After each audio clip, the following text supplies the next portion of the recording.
হযরত মারিয়াম আলাইহিস সালাতু ওয়াস সালামের পিতার নাম ছিল ইমরান। মারিয়াম আলাইহিস সালাতু ওয়াস সালামের পিতা ইমরান ছিলেন তৎকালীন যুগে বনি ইসরাইলের ইমাম। মারিয়াম আলাইহিস সালাতু ওয়াস সালামের মায়ের নাম ছিল হান্না। তার মা হান্না ছিলেন ইবাদত গুজার মহিলা। ইমরানের স্ত্রী বলেছিলেন, হে আমার প্রতিপালক, আমার গর্ভে যা আছে একমাত্র তোমার জন্য আমি উৎসর্গ করলাম, অর্থাৎ বাইতুল মুকাদ্দাসের খাদিম বানাবেন। অতঃপর তিনি এক কন্যা সন্তান প্রসব করলেন। তিনি তার নাম রাখলেন মারিয়াম।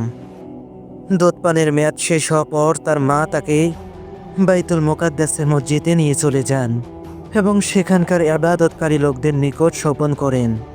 মারিয়ামের দেখাশোনার দায়িত্ব কে গ্রহণ করবে এই বিষয় নিয়ে সকলে প্রতিযোগিতায় লিপ্ত হয়। তখন হযরত জাকারিয়া আলাইহিস সালাতু ওয়াস সালাম ছিলেন সে যুগের নবী। তাছাড়া মারিয়াম আলাইহিস সালাতু ওয়াস সালামের খালার স্বামী ছিলেন তিনিও চাচ্ছিলেন মারিয়ামের দেখাশোনার দায়িত্ব তিনি নিতে। অবশেষে তারা কলমের মাধ্যমে 3 বার লটারি করলেন। প্রতিবার তাতে জাকারিয়া আলাইহিস সালাতু ওয়াস সালামের নামই উঠল।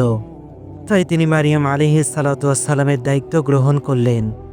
জাকারিয়া আলাইহিস সালাতু ওয়াস সালাম মারিয়ামের জন্য বাইতুল মুকাদ্দাস মসজিদে একটি কক্ষ নির্ধারিত করে দেন, যেন তিনি ছাড়া ওই কক্ষে অন্য কেউ প্রবেশ করতে না পারে।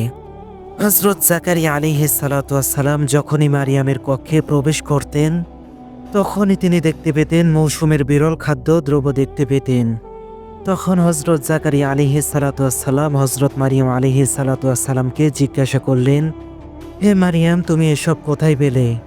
তখন হযরত মারিয়াম আলাইহিস সালাতু ওয়াস সালাম বলতেন, এসব আল্লাহর নিকট থেকে এসেছে। আল্লাহ যাকে ইচ্ছা জীবন উপকরণ দান করেন।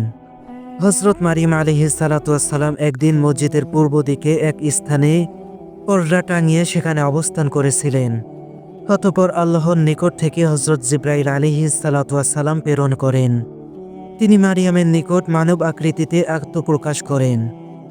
মারিয়াম আলাইহিস সালাতু ওয়াস সালাম ভয় পেয়ে প্রার্থনা করলেন, আমি প্রার্থনা করছি যদি তুমি আল্লাহ ভীরু হও।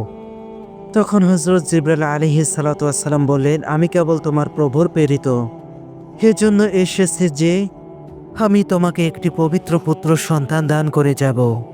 তখন মারিয়াম আলাইহিস সালাতু ওয়াস সালাম বললেন, কিভাবে আমার পুত্র সন্তান হবে, অথচ কোনো মানুষ আমাকে স্পর্শ করেনি এবং আমি ব্যভিচারী নারীও নয়।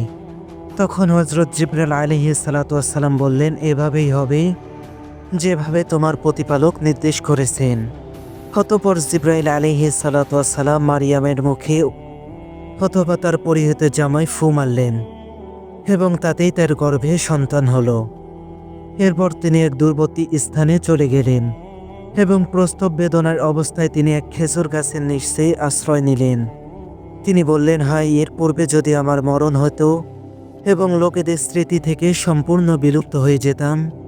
তখনই এক আহ্বানকারী তাকে বললেন, তুমি দুঃখ করো না, তোমার নিচে দিয়ে তোমার প্রতিপালকের এক নহর সৃষ্টি হয়েছে। তুমি তোমার দিকের খেজুর গাছের কাণ্ডে নাড়া দাও, তা তোমাকে পাকা তাজা খেজুর দান করবে। সুতরাং আহার করো, পান করো এবং চোখ জোড়াও। মারিয়ামকে আরও বলা হলো, মানুষের মধ্যে কাউকে যদি তুমি দেখো তখন বলবে, আমি দয়ামনের উদ্দেশ্য মতবলম্বনের মানত করছি। সুতরাং আজ আমি কোনো কিছুতেই কোনো মানুষের সাথে বাল্যকাপ করব না। সন্তান প্রসবের পর তিনি তার সন্তানকে নিয়ে তার সম্প্রদায়ের নিকট উপস্থিত হলো। লোকেরা বিচ্ছিন্ন হয়ে তাকে বলল, হে মারিয়াম, তুমি এত অদ্ভুত কাণ্ড কি করে করলে? মারিয়াম তার সন্তানের প্রতি ইঙ্গিত করলেন। তারা বলল, কোলের শিশুর সাথে আমরা কিভাবে কথা বলবো? তখন মারিয়ামের শিশুপুত্র ঈসা আলাইহিস সালাতু ওয়াস সালাম বলে উঠলেন, আমি তো আল্লাহর বান্দা, তিনি আমাকে কিতাব দিয়েছেন এবং আমাকে নবী করেছেন। যেখানেই আমি থাকি না কেন তিনি আমাকে বরকতময় করেছেন। সম্মানিত ভাই ও বোনেরা, সুন্দর সুন্দর ভিডিওগুলি পেতে আমাদের চ্যানেলটি সাবস্ক্রাইব করে আমাদের সাথেই থাকুন এবং আল্লাহ তাআলা যেন আমাদের সবাইকে ইসলামের জন্য কবুল করেন। আমিন।